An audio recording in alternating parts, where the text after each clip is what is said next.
আপোনাৰ নামটো? মোৰ নাম উপমান্য বৰা। আন্ধাৰ ৰাতি পিছল বাট ৩২ডাল গছৰ মাত্ৰ এটাই পাত কি হ'ব পাৰে? আইডিয়া নাই। অকণ ভাবকচোন। আকৌ এবাৰ ক'বচোন। আন্ধাৰ ৰাতি পিছল বাট ৩২ডাল গছৰ মাত্ৰ এটা পাত। ৰাতি নাই, আইডিয়া নাই। অকণো অহা নাই নে? নাই একদম। অকণ লাহে লাহে কৈছোঁ বাৰু।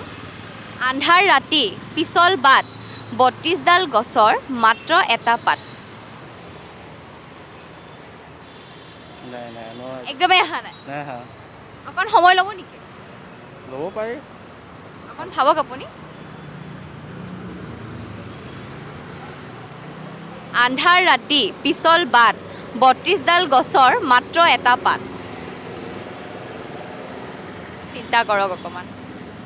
নাই নাই একদম অহা নাই। একদম নাই হা। আপোনাৰ নামটো? অংকিতা কনকনা বৰুৱা মনসুন নিগাল পাৰবিন ইয়াসমিন আন্ধাৰ ৰাতি পিছল বাট ৩২ডাল গছৰ মাত্ৰ এটা পাত কি হ'ব পাৰে?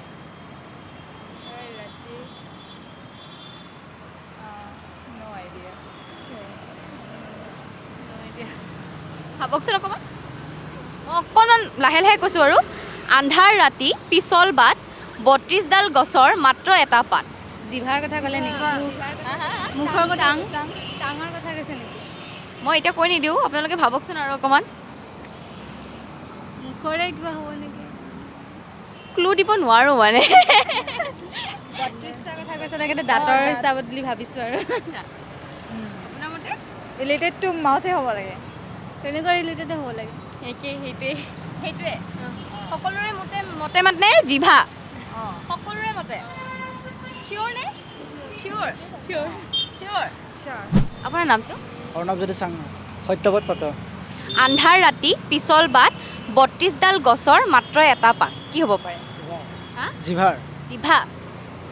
ভাবকচোন আপোনাৰ মতে? আন্ধাৰ ৰাতি পিছল বাট ৩২ডাল গছৰ মাত্ৰ এটা পাত। এটা পাত মানে ৩২ডাল গছ আছে তাৰে মাত্ৰ এটা পাত।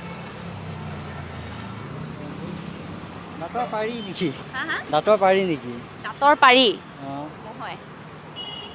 ঠিক আছে আপুনি কৈ দিয়কচোন। আপোনাৰ মতে কি ক'লে? জিভা। মই জিভা কৈছোঁ। আৰু আপোনাৰ মতেও কওক। তেওঁৰ মতেতো ক'লেই এটা। মই তাকেই কৈছোঁ মুখখন হ'ব নহ'লে দাঁত হ'ব তেনেকুৱা কিবা হ'ব নেকি? আচ্ছা এনেকুৱা কিবাই হ'ব। মানে ইমান আইডিয়া পোৱাগৈ নাই আৰু। চিয়'ৰ নে আপোনাৰ মতে জিভা? মোৰ মতে চিয়'ৰ। চিয়'ৰ। আপোনাৰ মতে আইডিয়াটো পোৱা নাই ন? হয়।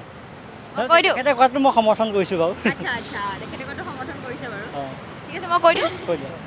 হয় দাদাৰ আনচাৰটো শুদ্ধ হৈছিলে জিভাই হয়। তেওঁলোকৰ আনচাৰটো শুদ্ধ হৈছে জিভা।